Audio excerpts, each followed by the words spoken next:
Hi, my name is Maha Yogi, and I'll introduce myself a little more as we get into our discussion.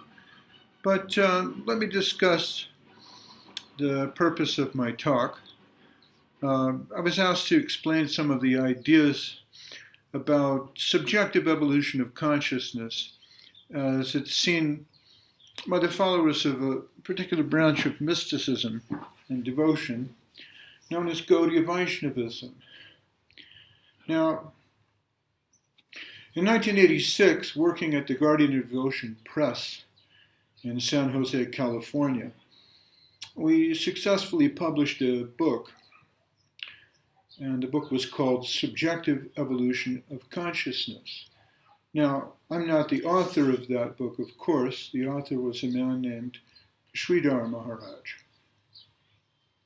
His full name is Bhakti Rakshak Sridhar Dev Goswami Maharaj, and he has a temple in India in a place called Navadvip Dham.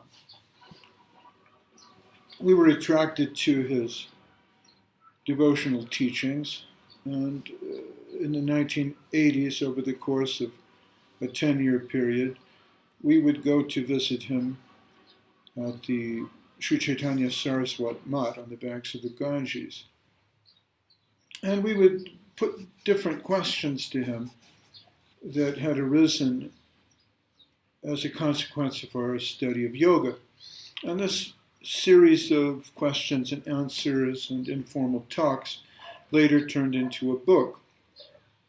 We presented the book to Sridhar Maharaj, and he appreciated it. And this book, Subjective Evolution of Consciousness, was translated into Bengali and very well received in India.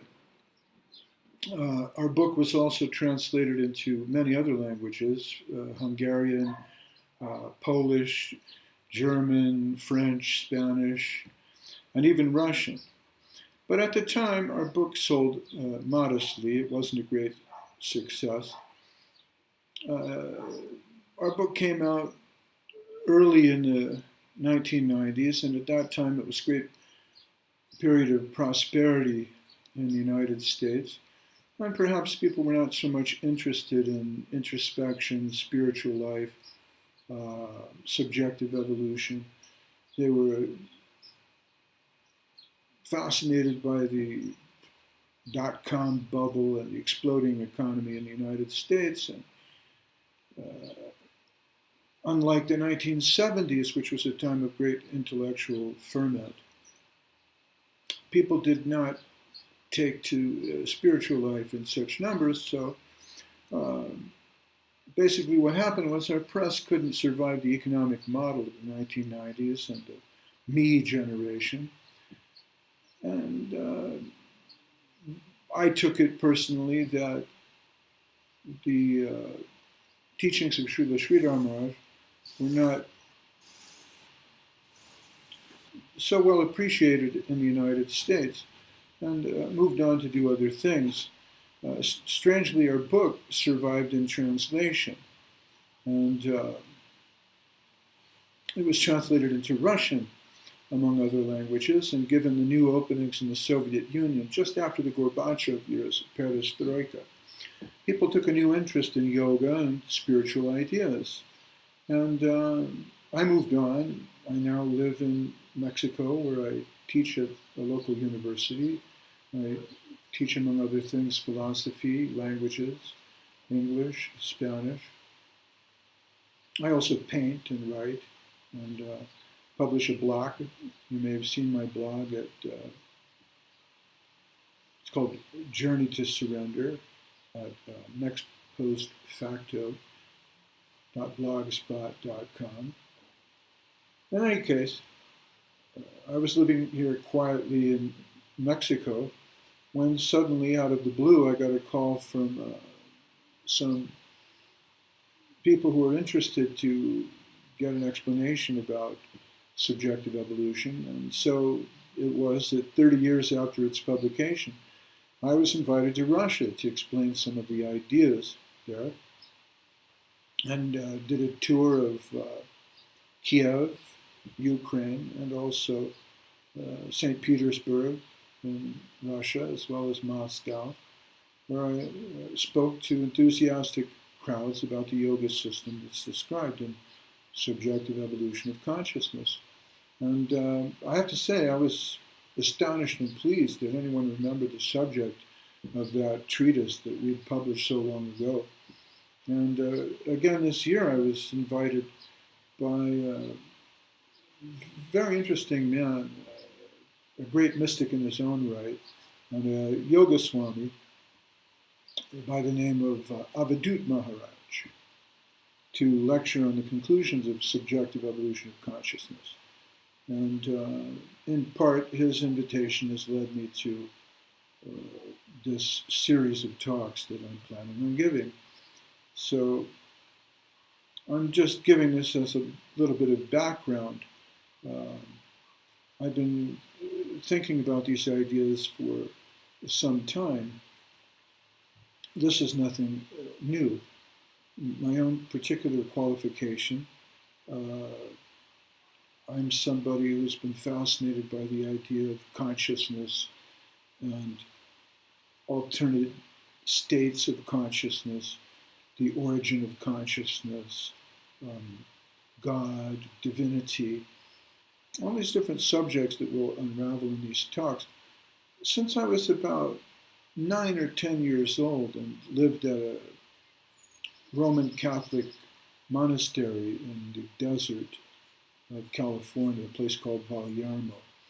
That was a Benedictine monastery, and by associating with the monks who led a quiet and contemplative life there, I became attracted to a deeper study of the nature of divinity. And of course, I grew up in the 60s, which was a very revolutionary time. People were experimenting with all kinds of different ideas about divinity and consciousness. There was a lot of intellectual ferment and freedom of speech. And many of the people responsible for that ferment in California would visit Valyarmo for a spiritual retreat. So we saw personalities like Malcolm Muggeridge, Alan Watts, and many other real truth seekers who were influential and also became opinion makers later on. And by coming in contact with them and the old Chinese Buddhist who ran the monastery, his name was Father Yang, I became inspired at a very early age to get to the heart of mystic and religious experience. And that began a lifelong study for me. And ultimately, I did not find my own particular bliss in the Catholic Church, but began seeking a more profound experience in what was called yoga back in those days, ultimately connecting with His Divine Grace A.C. Bhaktivedanta Swami Prabhupada and the Hare Krishna movement, and later moving on to get to know Sridhar Maharaj in India. And over the 1970s, I dedicated my life to yoga and the study of Krishna consciousness and following Swami Prabhupada. I went to India many times and read the Bhagavad Gita in Sanskrit, and gradually became involved in the teachings of Srila Sridhar Maharaj. So, as a serious young man, I can say that I worked very hard on this particular publication, Subjective Evolution. And after a long time, I was able to reunite with my old friend and publishing partner, Bhakti Sudhir Goswami, who works with Avadut Maharaj and has an ashram in Chiang Mai, Thailand. And over the course of many years, I've had a lot of very rewarding conversations on ontology, reality, and divinity with these great souls. And at the same time, I've read very deeply, and my readings and study has led to a certain amount of publication, which I hope to share with you here. In the course of this lecture series, I ran into a number of difficult questions, and I'm hoping to explore these questions here, especially the problem of consciousness. Consciousness is a hard problem for science because science cannot tell us what consciousness is. We can look at a series of different definitions, for example, awareness, nervous sensation.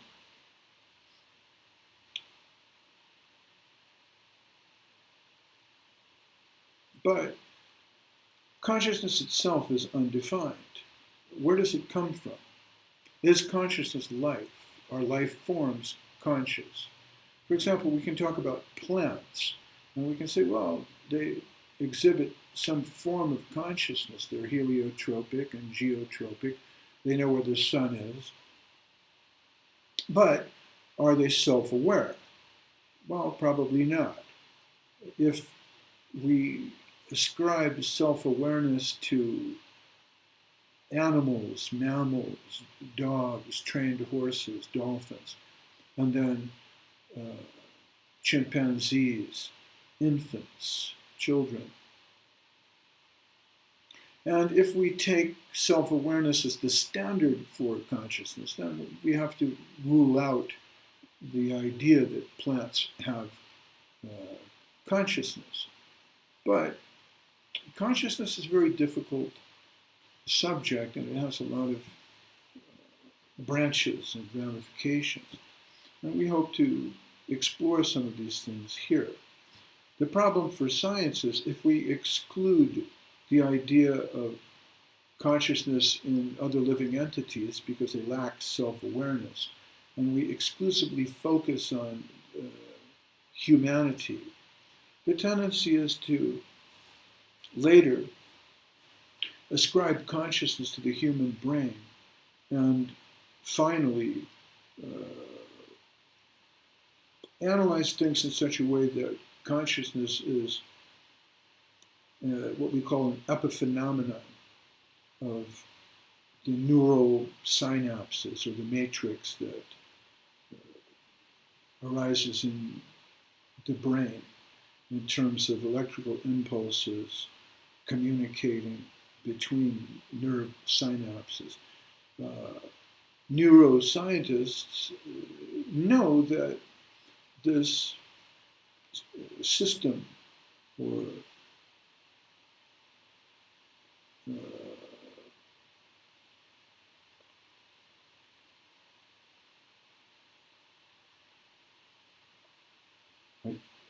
I keep thinking in Spanish, I want to say conjunto de sistemas, but this series of interlocking systems and matrices of neural synapses, and, chemical releases of dopamine and serotonin. In short, the symphony of impulses that goes on within the electronic matrix of the brain. Neurophysiologists have a tendency to define that framework as being the origin of consciousness. But there's really no evidence for this. You can destroy neurotransmitters and then prove that there's no longer consciousness there, but we don't know what life is, where life comes from, what consciousness is, or where consciousness comes from. And many scientists, what they do is they defer this question. They say, well, it's not really important because it's not productive. It's not a useful question. So, in the series of talks that I'm going to try to put on here on YouTube, I'm going to try to explore the nature of consciousness. And then, if there are gradations of consciousness, for example, from microbes to jellyfish to plants to animals to human beings, is there any higher consciousness beyond the human stage? And what would the nature of that consciousness be? How would it look? In other words, how can we understand the relationship between infinite consciousness and the finite soul? And of course, I'm speaking with reference to the progressive Bhakti Yoga school. How does metaphysical reality manifest itself? But while my point of view is informed by the progressive Bhakti Yoga school, I've done my best to look into different philosophical schools and see where there might be points of agreement between them that would help us to understand these questions. In other words, I'm not presenting a purely sectarian point of view, but I'm trying to gradually put together an idea of where consciousness comes from and how it develops. What is the subjective nature of reality? Does consciousness progress? If it does, how does it progress, and what's the highest form of consciousness? So, rather than paint things in terms of black and white, I'm doing my best to give a spectrum of consciousness and a sort of a spectrum analysis of different points of view. Oftentimes we find that the new school of atheists, for example, Samuel Harris, Richard Dawkins, Stephen Hawking, and others, they try to frame the question in terms of black and white by saying that either you accept the fundamentalist Christian point of view about creationism, or you must accept a non-theistic framework of study. And this is convenient for the atheistic approach, but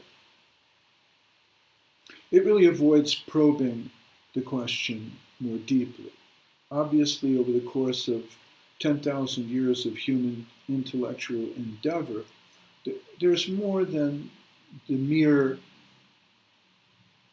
creationist, fundamentalist Christian point of view on the one side, and the extreme atheism of Richard Dawkins that tells us that all religion is dangerous on the other side.